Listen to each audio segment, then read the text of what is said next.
Sevgi bir anda kapladı yürekni, saramay hayalga geldi. Birden o açtı gönlümün sarana, bütün hayatımı çevirdi. Hiç oymanız bağlarını, olar geri kaytmaz endi. Söndürmeniz bu ateşini, hep yaşasın sevgi. Aşkın rahatlık ebedi getirsin, duygu canını kızdırsın.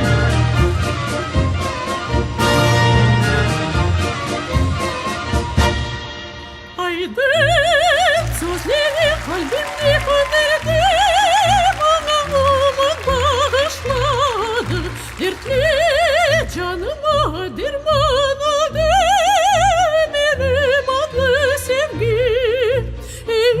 İşler içinde kalmaz, olunca kaçarı olmaz. Her şey senin ellerinde, adım at sevgi gel.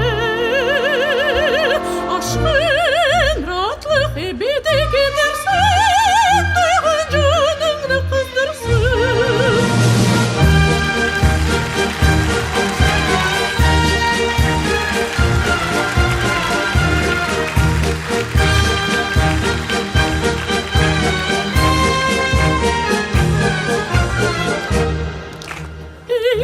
İşler içinde kalmaz, Olacak kaçarı olmaz. her şey senin ellerinde.